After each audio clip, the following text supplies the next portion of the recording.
बच्चा लोग आज वेव ऑप्टिक्स का लेक्चर नंबर 3 12th फिजिक्स है ना। सुपरपोजिशन, इंटरफेरेंस और इंटरफेरेंस का टाइप कितना है उस पर बात करनी है।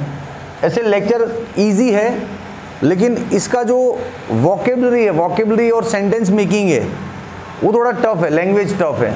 तो बच्चों को जनरली ये चैप्टर टेक्स्ट बुक में पढ़ना थोड़ा हार्ड लगता है, इसलिए बच्चे इसको अवॉइड करने की फिराक में रहते हैं। लेकिन as you know you are sitting in Soham sir's classroom, हम लोग अपने सेंटेंस डालेंगे, मैटर को इजी बनाएंगे ताकि हमको तुरंत याद हो जाए, ओके, और समझ में भी आए, पूरा क्लियर होना चाहिए। सुपरपोजिशन क्या है? तो सुपरपोजिशन का थोड़ा रेफरेंस वहाँ से ले सकते हैं चैप्टर 1 कूलम से। कूलम में ये थियरी पढ़ा था सुपरपोजिशन कि एक ही चार्ज है उस पर 3-4 चार्ज एक साथ फोर्स लगाए तो रिजल्टेंट फोर्स क्या होगा, उन सबका वेक्टर एडिशन इंडिविजुअल फोर्सेस का। ऐसा कुछ कूलम में पढ़ा था। मान लो नहीं भी पढ़ा है तो आज नए सिरे से पढ़ते हैं।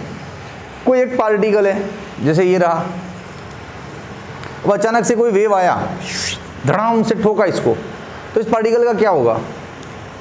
डिस्टर्ब होगा। डिस्टर्बेंस की वजह से या तो डिस्प्लेस करेगा या कुछ घूमेगा, कुछ ना कुछ डिस्टर्बेंस होगा इसको, ओके। फिर एट द सेम टाइम उसी वक्त कहीं और से एक दूसरा वेव आया, उसने ठोका धड़ाम, तो दो वेव ने ठोका है, मतलब कुछ ज़्यादा होगा। अब तीसरा आया, चौथा आया, पांचवा आया, 2 और मोर देन 2 वेव्स आके उसको ठोक रहे हैं, तो इसका कुछ डिस्प्लेसमेंट तो होगा। कितना होगा? तो उसका आंसर है ना, कितना होगा उसका आंसर, उसी को बोलते हैं सुपरपोजिशन का प्रिंसिपल। अब इस प्रिंसिपल को सीखने से आप जान पाओगे कि इसका डिस्प्लेसमेंट कितना होगा। बहुत इजी है। जैसे पहला वेव आया, उसने ठोका इसको, उसकी वजह से इसको 5 सेंटीमीटर डिस्प्लेस होना था। दूसरे वेव ने ठोका, उसकी वजह से इसको 3 होना था, मान लो एक ही डायरेक्शन में होना था, तो इसका रिजल्टेंट डिस्प्लेसमेंट क्या हो जाएगा? 8। समझा? देख इसको ड्रॉ करके दिखाता हूँ। जैसे ये रहा एक पार्टिकल, ये रहा पार्टिकल, एक वेव यहाँ से आया, ठोका इसने, तो इसकी वजह से मान लो इसका डिस्प्लेसमेंट होना था +5 सेंटीमीटर, प्लस मतलब ऊपर की तरफ समझ लेते हैं। फिर इधर से कोई दूसरा वेव आया, उसने ठोका, इस वेव ने -3 सेंटीमीटर जितना इम्पैक्ट क्रिएट किया, मतलब इसके ठोकने से इसको -3 सेंटीमीटर, मतलब 3 सेंटीमीटर नीचे जाना पड़ा। जर्क, धक्का लगता है ना, झटका, हाँ। फिर एक और वेव आया, उसने ठोका और बोल दिया कि -6 सेंटीमीटर नीचे जाना है, चल। तो इसका रिजल्टेंट डिस्प्लेसमेंट क्या होगा? रिजल्टेंट डिस्प्लेसमेंट वेक्टर एडिशन, मतलब प्लस माइनस के साथ करना है, तो +5 -3 -6 +5 -9 इट विल बिकम -4। मतलब ये पार्टिकल फाइनली न 5 सेंटीमीटर ऊपर जाएगा, न 3 सेंटीमीटर नीचे जाएगा, न 6 नीचे जाएगा। रिजल्टेंट इन तीनों की कंबाइंड क्लब इंपैक्ट से ये -4 नीचे जाएगा, मतलब अपनी पोजीशन से इतना नीचे जाएगा। ये हो गया इसका रिजल्टेंट डिस्प्लेसमेंट, समझा? और ये कैसे मिला आपको? इन सब का वेक्टर एडिशन करने से। और ये सब क्या है? Individual displacements by every wave. जैसे पहली वेव का इंडिविजुअल डिस्प्लेसमेंट कंट्रीब्यूशन कितना है? 5। दूसरे वेव का कितना है? -3। ये क्या है? तीसरे वेव का इंडिविजुअल कंट्रीब्यूशन फॉर डिस्प्लेसमेंट। तो उन सबका वेक्टर एडिशन है, ये है कि नहीं? हो गया। ये समझ में आया ना? अब सेंटेंस आपको इजी लगेगा। चलो कैसे बनाएंगे इसका sentence? When 2 or more than 2 waves impact at a particle, या तो when any particle goes under the influence of 2 or more than 2 waves। English का सेंटेंस है, आप कैसे भी स्टार्ट कर सकते हो। आपको बताना ये है कि एक पार्टिकल है, उस पर 2 या 2 से ज़्यादा वेव्स टकरा रहे हैं। तो इजी लिखना चाहो तो भी, टफ लिखना चाहो तो भी। चलो ऐसे लिखेंगे, when any particle goes under the influence of 2 or more than 2 waves। क्या हो गया ओपनिंग अपना? when any particle goes under the influence of 2 or more than 2 waves, its resultant displacement is equal to the vector addition of individual displacement by every wave। है easy कि sentence tough लगा? चलो लिखते हैं principal.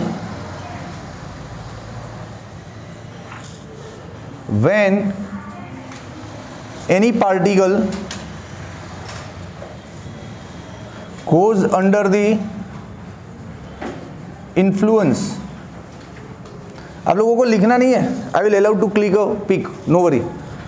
When any particle goes under the influence of two or more than two waves, its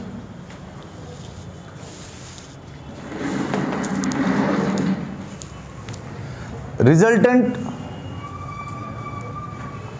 displacement is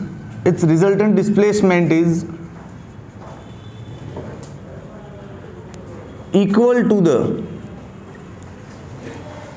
vector addition of individual displacements by every wave, is equal to the vector addition of individual displacement by every wave. बोलो कैसा लगा principal आपको? थोड़ा wordings, लेकिन अब आप 12th में हो तो इतना तो पकड़ी, समझ में आया ना तो लिखना आएगा, समझ में आया तो लिखना आएगा। ये हो गया सुपरपोजिशन का प्रिंसिपल। अब इंटरफेरेंस क्या है भाई? सुपरपोजिशन में दो या दो से ज्यादा वेव टकराते हैं किसी पार्टिकल पे, तो पार्टिकल पूरा हिल जाता है अंदर से, है ना? तो कुछ ना कुछ डिजाइन बनाएगा, कुछ ना कुछ पैटर्न बनाएगा, उस पैटर्न को, उस डिजाइन को, उस शेप को इंटरफेरेंस बोलते हैं। पार्टिकल हिल जाएगा तो कुछ ना कुछ डिजाइन बनाएगा, नहीं तो ऑसिलेशन वाला डिजाइन दिखेगा या वेव दिखेगा आपको, या कुछ सर्कल दिखेगा, कुछ तो दिखेगा। हाँ, उस डिजाइन को इंटरफेरेंस बोलते हैं। तब इंटरफेरेंस का definition, interference is the effect produced by superposition. Simply ऐसे लिखना चाहो तो लिख सकते हो ना। इंटरफेरेंस क्या है? एक इफेक्ट है, एक असर है, एक इमेज, एक पैटर्न है जो हमको ये सुपरपोजिशन की वजह से दिखता है, मतलब दो या दो से ज्यादा वेव के टकराव की वजह से दिखता है किसी पार्टिकल पे। क्लियर? तो इंटरफेरेंस को सिंपली ऐसे डिफाइन कर सकते हैं हम।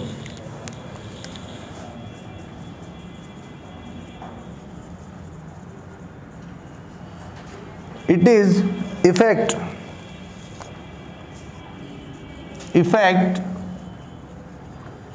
Produce by superposition phenomenon. Superposition phenomenon.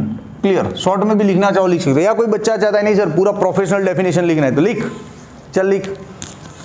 When any particle goes under the influence of two or more than two waves, यहां तक लिखा, फिर आगे pattern occurs is called interference। जो पैटर्न दिखता है इट इज कॉल्ड इंटरफेरेंस। वैसे भी लिख सकते हो। बोला ना मैंने, इस चैप्टर में वर्ड्स और सेंटेंस अपन अपने डालेंगे, मतलब सही होना चाहिए। फिजिक्स का मीनिंग चेंज नहीं करेंगे, लेकिन इजी सेंटेंस अपने डालेंगे ताकि अपने को जल्दी याद हो जाए और पढ़ने का मन करे। ओके, तो हो गया डेफिनेशन इजी। अब इंटरफेरेंस के टाइप्स क्या है? इंटरफेरेंस आपको देखना है ना तो देख भी सकते हो। ये मेरी उंगलियों का प्रिंट दिख रहा है बोर्ड पे, ये इंटरफेरेंस है लाइट की वजह से। ये ज़्यादा डीप में सीखना है तो चैप्टर में आएगा आगे, ये सब सिखाएंगे अपन। ये जो मेरी उंगलियों का पैटर्न दिख रहा है ना, डार्क है वो डार्क फ्रिंज है, जहाँ गैप है वो लाइट फ्रिंज है, ये सब होता है। लेकिन अभी कुछ रिलेवेंट नहीं है तो आपको समझ में भी नहीं आया होगा, जाने दो, gradually we will go there. ठीक है, चलो अब इसके टाइप्स क्या हैं? तो दो टाइप्स है इसके भाई, दो types, two types it has, constructive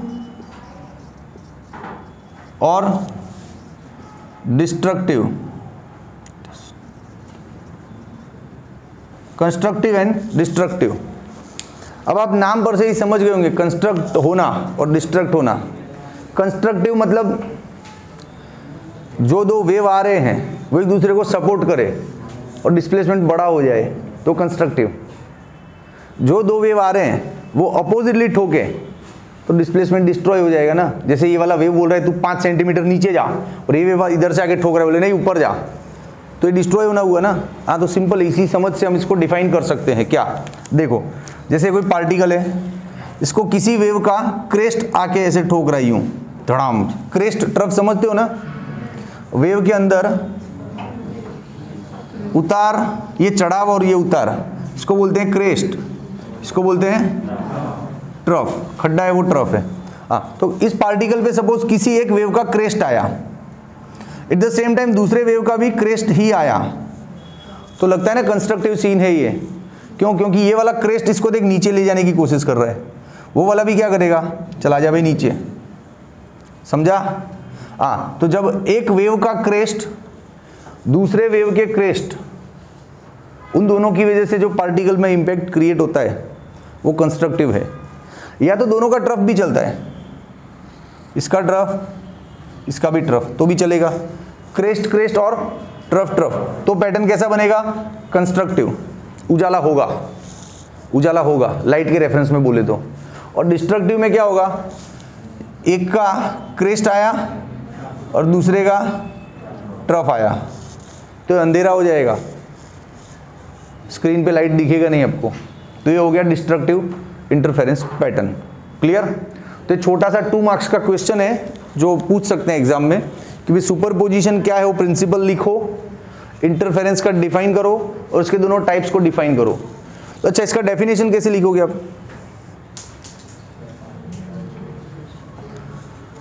pattern created by the crest of one wave and another crest of another wave also, or pattern created by the trough of one wave and trough of another wave is called constructive pattern, constructive interference. Interference means pattern, आप नाम याद रखो ना, pattern easy रहेगा आपको, या design. फिर ये डिस्ट्रक्टिव का भी definition, crest of one wave and trough of another wave creates the pattern is called destructive। तो एक छोटा सा क्वेश्चन है, आपको चाहिए तो इसका पिक ले लो। अब नेक्स्ट क्वेश्चन, क्वेश्चन नंबर 7, ये थोड़ा दमदार है, इससे पहले वाला मुझे थोड़ा बच्चों जैसा लगा, इट इज थोड़ा दमदार। What is it? क्वेश्चन 7, शांत पानी में सुपरपोजिशन समझाओ। एक्सप्लेन सुपरपोजिशन इन शांत वाटर। देखो, एक्सप्लेन, ए इंग्लिश मीडियम, आ जाओ इधर चुपचाप। एक्सप्लेन सुपरपोजिशन इन शांत water, mute water. Mute water कैसा रहेगा? Mute water. ओके चलो, अरे मजाक करो, ऐसा म्यूट नहीं लिखना एग्जाम में। स्टेडी वाटर, स्टेडी वाटर, हाँ। काम वाटर। अब तुम लोग वोकेबलरी की खींचना बंद करो, हम काम शुरू करते हैं, ठीक है? चलो आ जाओ। देखो, शांत पानी है, उसमें हमको सुपरपोजिशन समझना है, तो पहले तो अंदर वाटर वेव्स प्रोड्यूस करने पड़ेंगे ना। पानी के अंदर वेव्स पैदा होंगे, वो वेव्स जाएंगे, किसी पार्टिकल पे टकराएंगे, पार्टिकल का सिस्टम हिलेगा, फिर हम उसके डिस्प्लेसमेंट को देखेंगे, फिर उसका प्लस करेंगे। आंसर, पूरा थियरी का ट्रैक समझ में आया ना, कहाँ जाना है हमको। सबसे पहले पानी में तरंगे पैदा करनी है, वाटर वेव्स। वो तरंगे जाएगी कहीं, किसी पार्टिकल पे ठोकेगी, वो पार्टिकल डिस्प्लेस होगा, और पहली तरंग की वजह से इतना डिस्प्लेस हुआ y1, दूसरी वेव की वजह से इतना डिस्प्लेस हुआ y2, फिर दोनों का प्लस करेंगे, वेक्टर एडिशन करेंगे, आंसर लाएंगे। सिंपल। तो थियरी का strategy, way of going is what, वो हमने बात कर ली। अब सिर्फ इस इमेजिनेशन को लिखना है अच्छे से, समझ के। इसके लिए आपका 11th का चैप्टर 15 वेव थोड़ा सपोर्ट होना चाहिए, जो कि नहीं है, पता है मुझे, आई नो, क्योंकि हमने जब चैप्टर 15 पढ़ा था उसको रिपीट नहीं कर पाए, तुरंत लॉकडाउन आ गया था, है ना। तो मैं जानता हूँ आपका कच्चा पक्का है, बट मैं हूँ ना इधर, सो डोंट वरी, ठीक है। चलो आ जाओ। देखो, पहले तो आपको वेव इक्वेशन बोल देता हूँ, ये होता है y is equals to a cos omega t plus phi. इसके हर एक टर्म को पहले समझ लो, फिर ये क्वेश्चन स्टार्ट करता हूं, ताकि आपका वेव कच्चा पक्का हो तो यह इस थियरी को डैमेज नहीं करना चाहिए। अब मैं थियरी पढ़ा रहा हूं, मैंने अचानक से y का फॉर्मूला लिया, अब आप सोचो यार ये क्या है, y क्या होगा, a क्या होगा। कुछ बच्चा तो सोच सकता है sir a stands for Alia Bhatt, ऐसा नहीं। तो मुझे ये सब क्लियर करके फिर आगे बढ़ना है, ठीक है। चलो, ये y होता है डिस्प्लेसमेंट, y क्या होता है डिस्प्लेसमेंट, a क्या होता है एम्पलीट्यूड, एम्पलीट्यूड या एम्पलीट्यूड, एक और भी होता है एप्टीट्यूड, तो ये एप्टीट्यूड है चलो, और ये होता है पूरा का पूरा फेज, इसको क्या बोलते हैं, इनल ये कवर हो रहा है ना पूरा, इसको बोलते हैं फेज, ये पूरे टर्म को, इसको रेड कलर को। अब जो लोचा लापसी होना है ना पूरे चैप्टर में, इस फेज में ही होना है। बच्चे फेज में ही गोथा खाते रहते हैं। तो क्या है फेज, 2 मिनट समझा लूं। हालांकि आपको ये पढ़ने की जल्दी है, फटाफट लेक्चर निपटाने की जल्दीबाजी है, लेकिन कुछ फिनोमिनन बेसिक चीजें तो आनी चाहिए। तो ये फेज पे थोड़ा बात करना चाहूंगा, यदि आप परमिशन दे तो, नहीं भी दे तो कुछ उखाड़ नहीं पा रहे हो, बैठो शांति से चलो फेज पे बात करते, आ जाओ। देखो, हम जनरली ऑसिलेशन को लीनियर देखते हैं ना तो कंफ्यूज होते हैं। ऑसिलेशन को हमेशा सर्कुलर देखा करो तो सारे कंफ्यूजन सॉल्व। जैसे देखो, ये पार्टिकल है, यहां से ऊपर गया, वहां से फिर नीचे आया, वहां से फिर नीचे गया, फिर ऊपर आया। ये एक ऑसिलेशन उसने खत्म किया, अपना एक पीरियड उसने फिनिश किया। यहां से इधर तक जाने में टाइम लगा t/4, यहां से यहां तक आने में फिर टाइम लगा t/4, यहां से यहां तक जाने में लगा t/4, फिर इधर तक जाने में लगा t/4। टोटल टाइम क्या लग गया, t। एक पीरियड खत्म किया। अब ये ऐसे देखने में ना मुझे ज्यादा समझ में नहीं आता है। अब मैं इसको कैसे देखता हूं पता है, सर्कल पे देखता हूं। पार्टिकल ये मिडिल पोजीशन से ऊपर गया, मतलब यहां से इधर गया, इतना ऊपर आया। तो समझो अब सब क्लियर हो रहा है इसमें क्या, कि पार्टिकल का यहां से यहां तक जाना मतलब 0 डिग्री से 90 डिग्री तक एंगल बनाना। दिख रहा है, दिख रहा है कि नहीं। और 0 से मैक्सिमम वैल्यू पे पहुंच गया, पहुंचा कि नहीं।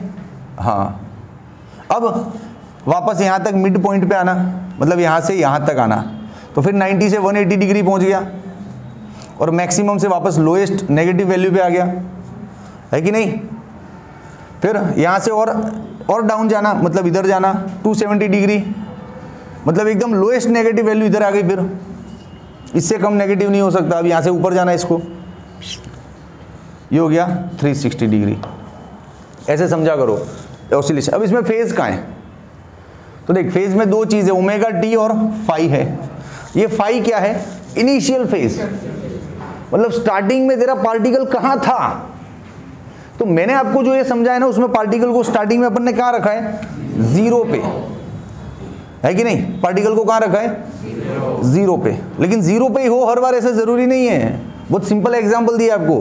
पार्टिकल यहां से भी स्टार्ट करके इधर यूं कर सकता है, समझो। तो स्टार्टिंग में वो 0 एंगल पे नहीं है, तो स्टार्टिंग में पार्टिकल यहां पे हो सकता है। मान लो ये है 60 डिग्री, तो आपको फाई की जगह क्या रखना है, 60 डिग्री, समझा। तो ये होता है इनिशियल एंगल, इनिशियल फेज बोलते हैं इसको, फाई को, कि इनिशियली वो कहां पर है। Done, okay. अब ये ओमेगा टी क्या है, एंगल ऑफ टी टाइम। किसी भी वक्त जैसे ऑसिलेशन स्टार्ट हुआ, उसके 2 सेकंड बाद आपको मन हुआ कि अब मैं जानूं तो जरा इसका एंगल कितना है, that angle is omega T. जैसे 2 सेकंड बाद आपको पता चला कि आपका पार्टिकल यहां से यहां तक आ गया, तो ये जो एंगल बनता है वो है ओमेगा टी। जैसे आपको 2 सेकंड बाद पता चलता है नहीं सर मेरा पार्टिकल तो इधर पहुंच गया, तो ये जो पूरा एंगल है ये ओमेगा टी है। समझा आप लोग, what is the meaning of phase. Phase क्या होता है, हाँ, एंगल ऑसिलेट करते वक्त उसने जो एंगल बनाया अपनी इनिशियल पोजीशन के साथ, that angle is called phase. बोलो क्लियर है, पक्का। तो अब कभी भी वेव्स, इस पूरे चैप्टर में आपको ऑसिलेशन को इमेजिन करना पड़ेगा, तब ये ड्राइंग दिमाग में रखना, it will be more helpful for you. आगे बढ़े, अब चलो चैप्टर में आ जाते हैं।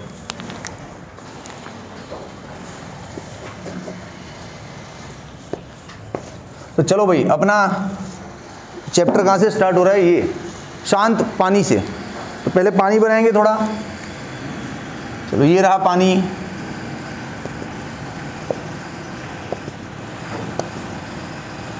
ये रहा पानी। चलो ठीक है, अब इसमें कोई भी दो लोकेशन सेट कर लो जहाँ पे हमको वेव बनाने पड़ेंगे ना पानी में वेव बनाएंगे, वो वेव जाएंगे कहीं पे टकराएंगे, पैटर्न पैदा करेंगे, वही तो पढ़ना है। तो कोई दो लोकेशन डिसाइड कर लो, जैसे यहाँ पर एक है और एक यहाँ पर है। अब यहाँ पे हमको दो नीडल लेके आना है घर से। क्या लेके आना है? नीडल। और वो नीडल को ना पानी में यूं टैप करना है, ऊपर नीचे करना है, ताकि पानी के अंदर वेव्स पैदा होंगे ना। अब ये नीडल को यूं करोगे तो वेव, जैसे पत्थर को डालते हो पानी में तो कैसे वेव बन जाता है, तो नीडल है उसको भी यूं करोगे तो वेव बनेगा कि नहीं बनेगा। लेकिन ध्यान ये रखना है कि दोनों नीडल को पीरियडिकली ऑसिलेट करवाना है, एक साथ, इक्वल टाइम। पीरियडिकली नहीं करवाए तो लोचा। क्यों? इसको पहले आने दिया फिर इसको बाद, ऐसे ऐसे करोगे तो एक वेव उधर पहुंच गया, दूसरा वेव भी पैदा हो रहा है, समझे। तो दोनों के हैप्पी बर्थडे में प्रॉब्लम हो सकता है, दोनों वेव का हैप्पी बर्थडे एक साथ होना चाहिए। तो चलो, एक नीडल यहाँ पे रखा, दूसरा नीडल यहाँ पे रखा, इसको नाम दे दो S1, इसको नाम दे दो S2। दोनों ने वाटर वेव प्रोड्यूस किए। ये रहा पहले का वेव, दूसरे का ये रहा दूसरे के वेव इधर। हाँ दिख रहा है भैया कलर? ओके, ये हो गया सीन। ये क्या है? वाटर वेव, जल तरंगे, वाटर वेव्स। चलो, तो अब पहला सेंटेंस क्या लिखेंगे अपन? In figure water waves are produced by tapping two needle S1 and S2 periodically on the surface of water. Simple. लिख सकते हो आप ऐसा इजी, चाहो तो थोड़ा और डेजिग्नेटेड सोफिस्टिकेटेड बुक में से पढ़ के लिख सकते हो, लेकिन इजीएस्ट सेंटेंस ये रहेगा आपके लिए। लिखूं?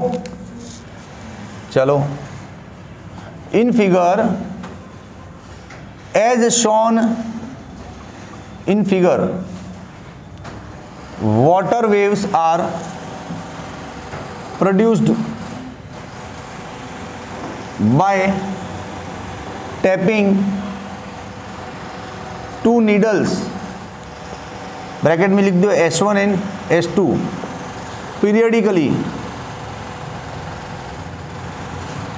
on the surface of water, on the surface of water। Clear? और चलो ओके। अब एक और फालतू पॉइंट देते हैं, थोड़ा फालतू तो नहीं है, इंपॉर्टेंट है, लेकिन अचानक जो इसमें डिस्कशन नहीं और अचानक से कोई वर्ड आ रहा है नया, कोहेरेंट सोर्सेस। क्या वर्ड है ये यार? रुक, कोहेरेंट सोर्सेस।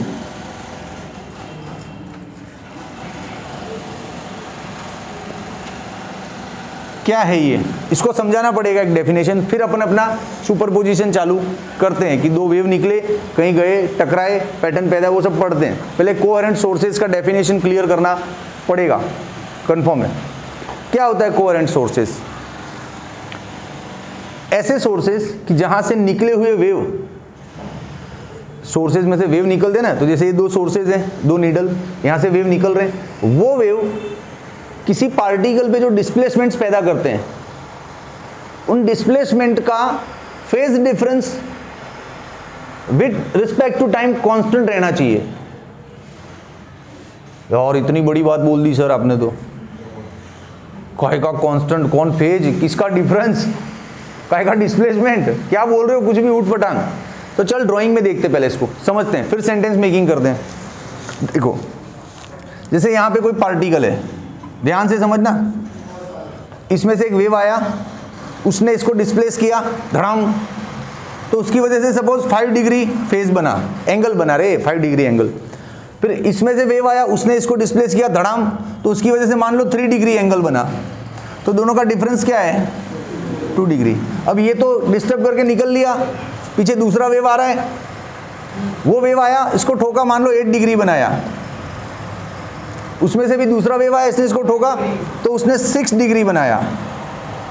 तो देख फेज डिफरेंस कांस्टेंट आ रहा है ना विद रिस्पेक्ट टू टाइम। फिर इसके बाद जितने भी वेव आते जाएंगे वो इसी तरह से काम करेंगे कि ये फेज का डिफरेंस कैसा रहे, कांस्टेंट 2 2 2 2 ही रहे। समझा? मान लो किसी एक वेव ने थोड़ी देर बाद आया और बड़ा डिस्प्लेसमेंट दे दिया 50 डिग्री, तो दूसरा कितना देना चाहिए? इतना ही देगा, ऐसा नहीं बोल रहा हूं, इतना ही देता है तो वो सोर्सेज कोहेरेंट है, नहीं देता है तो नहीं है। समझा? इसके लिए आपको चेक करना पड़ेगा ना कि फेज डिफरेंस हर बार कितना मेंटेन हो रहा है कि नहीं हो रहा है। समझा कि नहीं? अब हाँ, तो फेज डिफरेंस इन डिस्प्लेसमेंट्स में जो फेज डिफरेंस होता है it remains constant with respect to time. तो such sources are called coherent sources. बोलो क्लियर है? फेज डिफरेंस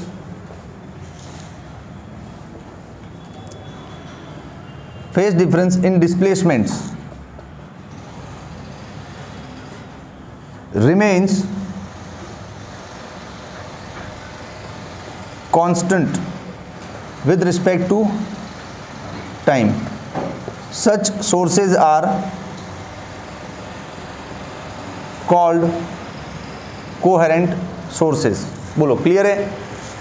अब जैसे अपने घर में 2 बल्ब लगा लो, ये 2 सुई है ना, उसकी जगह 2 बल्ब से लाइट वेव पैदा कर लो। आपने यहाँ पे वाटर वेव पैदा किए 2 सुइयों को टैपिंग करवा के, 2 needles tapping, water waves are producing. But मैं बोल रहा हूँ सुई की जगह 2 बल्ब ले आओ घर में और रूम में लाइट वेव्स पैदा करो। तो जो 2 बल्ब है ना वो इनकोहेरेंट सोर्सेज है, they are not coherent sources. क्योंकि बल्ब की वजह से जो डिस्प्लेसमेंट होगा, बल्ब की लाइट वेव की वजह से कोई पार्टिकल डिस्प्लेस होता है, तो उधर ये हिसाब मेंटेन ही नहीं हो पाता है। तो बल्ब है ना इनकोहेरेंट सोर्सेज है। समझे कि नहीं समझे? बल्ब कैसे सोर्सेज है? इनकोहेरेंट। इसके तुरंत बाद क्या आता है? Incoherent sources. तो उसका डेफिनेशन ऐसे ही लिख दो, क्या कि phase difference in displacement varies rapidly with respect to time. Time के साथ फटाफट बदलता है phase difference. Varies rapidly with respect to time. Such sources are called incoherent sources. हो गया सोर्सेज। अब मैं इनको बंद करूं और सीधा सुपरपोजिशन पे आ जाऊं, तो सुपरपोजिशन पे कैसे स्ट्रेटेजी बनाएंगे? 2 वेव निकालेंगे यहाँ से, इस वेव ने जाके ठोका, इसने भी जाके ठोका, इसका डिस्प्लेसमेंट y1, इसकी वजह से y2, तो दोनों को प्लस, मामला खत्म। है कि नहीं? है कि नहीं? ओके। लेकिन इस सारी घटनाक्रम में क्या होगा पता है? अपन कहाँ फंसेंगे? मुझे इसको मिटाना है पहले। अपन कहाँ फंसेंगे पता है? डिस्प्लेसमेंट, समझा रहा हूँ 1 मिनट। डिस्प्लेसमेंट, मैं आगे का फ्यूचर बता रहा हूँ, इस थियरी में आगे क्या होने वाला है आपके साथ, आप कहाँ फंसने वाले हो। तो उस जहाँ पे भी फंसने वाले हो ना, उसकी काट अभी लगा देते हैं, इसलिए ऊपर जगह दे रहा हूँ। ठीक है? कहाँ फंसोगे देखो, जैसे आप लिखोगे displacement by wave from S1, S1 में से जो वेव आया उसने डिस्प्लेसमेंट इतना दिया, y1 is equal to a1 cos omega 1t। Amplitude को इसमें नाम दे दिया मैंने a1। क्लियर है? फिर मैं लिखूंगा displacement by wave from S2, तो उसका डिस्प्लेसमेंट अपन क्या लिखेंगे? a2 cos omega 2t। अब फंसे कहाँ? फंसे यहाँ कि इन दोनों का प्लस करोगे हाथ में कुछ नहीं आएगा। क्या प्लस होगा इसमें? सारे तो टर्म्स अलग अलग हैं, सिर्फ लिख के रखना पड़ेगा कि हमने प्लस किया, कुछ रिजल्टेंट फॉर्मूला हाथ में नहीं आएगा कुछ नया, है ना? तो कब हाथ में आता रिजल्टेंट फॉर्मूला? ये 1 1 और 2 2 नहीं होगा ना, तो सीधा ऐड होके क्या हो जाएगा? 2a cos omega t। तो कुछ नया हाथ में आएगा, उस पर आगे हम कुछ मैथमेटिक्स कर पाएंगे। समझे कि नहीं? तो अपना प्रॉब्लम क्या है? ये 1 1 2 2। अब ये 1 1 2 2 क्या शो क्या कर रहा है? ये एम्पलीट्यूड है रे। जो पहला वेव है उसका एम्पलीट्यूड और दूसरे वेव का एम्पलीट्यूड अलग होगा। उनको इक्वल करना चाहो तो कर सकते हो, इक्वल करना चाहो तो कर सकते। उसके लिए आपको अपना स्ट्रेटेजी क्या है कि S1 में से एक वेव निकला, उसने जाके पार्टिकल को ठोका और कुछ डिस्प्लेसमेंट हुआ, ये रहा। S2 में से एक वेव निकला, उसने जाके पार्टिकल को ठोका, कुछ डिस्प्लेसमेंट हुआ, ये रहा। वो जो पार्टिकल आप ले रहे हो ना, टारगेट पार्टिकल, उसको दोनों से इक्वल डिस्टेंस पे लो, तो ये सारे प्रॉब्लम यहीं सॉल्व हो जाएंगे। देखो ये वाला डिस्टेंस और ये वाला डिस्टेंस इक्वल लो। इक्वल डिस्टेंस लेने से क्या होगा बताता हूं। S1 में से जो वेव निकला वो P पे पहुंचेगा, एग्जैक्ट उतने ही वक्त में S2 में से निकला वो वेव भी पहुंचेगा, क्योंकि दोनों वेव वाटर के ही हैं, स्पीड सेम होगा। ऐसा तो है नहीं कि एक वेव लाइट का लेके आए, एक वाटर का लेके आए, तो लाइट का वेव तो बहुत स्पीड में जाता है, पानी का वेव धीमे जाता है। तो ऐसा तो है नहीं, इस बार दोनों है पानी की वेव, तो दोनों का स्पीड सेम है, सेम मीडियम में पानी ही है। अरे यार स्पीड सेम है कि नहीं? मान ले एक वेव पानी में है, दूसरा वेव हवा में है, तो स्पीड सेम नहीं है, क्योंकि medium change, speed change, n is equal to c/v, index change, speed change. लेकिन यहाँ तो है पानी ही, दोनों पानी के ही वेव है, तो स्पीड सेम है, और हमने डिस्टेंस भी सेम रख लिया, तो एक ही टाइम पे दोनों पहुंचेंगे। तो दोनों वेव एक ही टाइम पे पहुंचते हैं तो उनका फेज इक्वल होता है, उनका फेज इक्वल होता है। समझा कि नहीं समझा? अरे बाप रे, उनका फेज कैसा होता है? इक्वल। अब फेज इक्वल, डिस्टेंस इक्वल, तो एम्पलीट्यूड इक्वल होता है। ये सारा चैप्टर 15 है 11th का, जो मुझे इतना बोलना पड़ रहा है ना, वो चैप्टर 15 की वजह से, वरना ये 4 स्टेप की थियरी यार, इसमें कौन इतना आधा घंटा लेता है टीचर, फटाफट निपट जाती है। लेकिन ये चैप्टर 15 आपको ग्लिच हो गया है दिमाग में, इसलिए इतना बोलना पड़ रहा है कि दोनों वेव एक साथ पहुंचे तो फेज इक्वल, और डिस्टेंस इक्वल है तो एम्पलीट्यूड भी इक्वल, इसलिए फॉर्मूला ऐसे हम ले पाएंगे। डन। तो उसको लिख दो यहाँ पे बैकअप को। चलो क्या लिखेंगे? Consider a point P which is at equal distance from S1 and S2। अपने को जो समझ में आए ना वो स्टोरी लिखनी है। Consider a point P at equal distance from S1 and S2. So as S1P and S2P are equal, so waves from S1 and S2 will reach in equal time at P. So waves produced by S1 and S2 reaches in equal time at P. So phase difference, phase remains same and amplitude also same। बस इतना सा backup लिख दो। अब आप ये काम कर सकते हो। बोलो समझ में आ रहा है?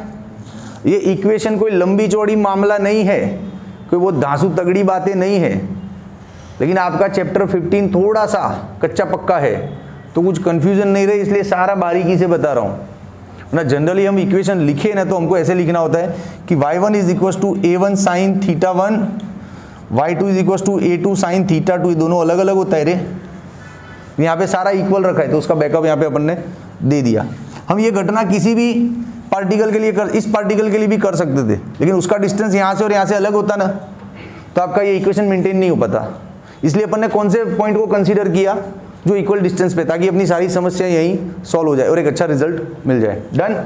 अब इस ड्राइंग को मिटाना पड़ेगा, इसी ड्राइंग को मिटाना पड़ेगा। बस अब खत्म हो रहा है थियरी। अकॉर्डिंग टू सुपरपोजिशन क्या करना है? दोनों का प्लस करना है। लिखो रिजल्टेंट डिस्प्लेसमेंट, रिजल्टेंट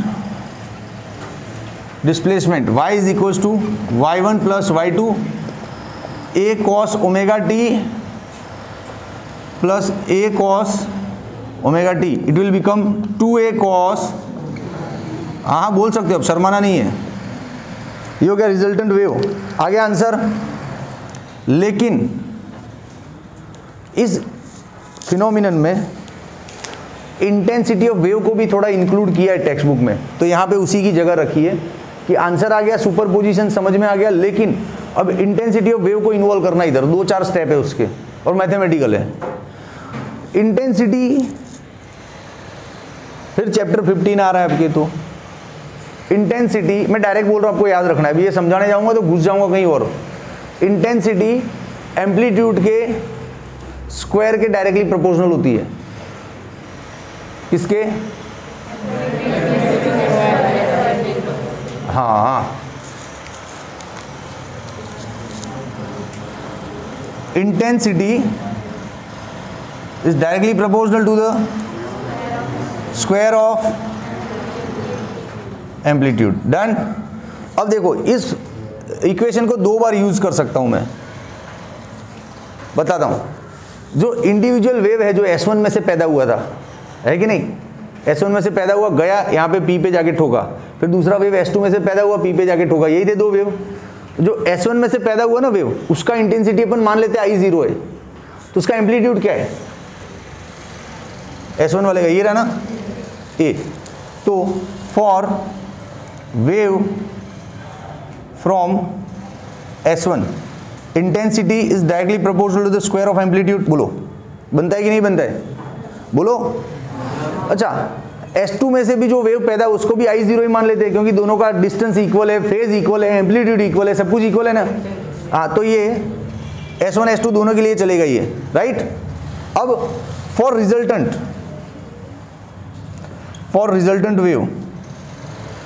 वेव के इंटेंसिटी को I बोल देवे। अब रिजल्टेंट का एम्पलीट्यूड क्या आया देखो, 2a, दिख रहा है, ले लो 2a, आया ना मजा लास्ट में, मैथमेटिक्स। अभी तो आगे जाएगा थोड़ा। ये हो गया इक्वेशन 1, ये हो गया 2। अब रेशियो थोड़ा नीचे लेना पड़ेगा कैमरा। अब ratio I upon I0, 4a square upon a square cancel, so finally we get I is equal to 4I0। ये दिखाता है कंस्ट्रक्टिव पैटर्न। अब आप बोलोगे सर कंस्ट्रक्टिव कहाँ से आ गया, समझाता हूँ, बस हो गया, वीडियो खत्म, लेक्चर खत्म।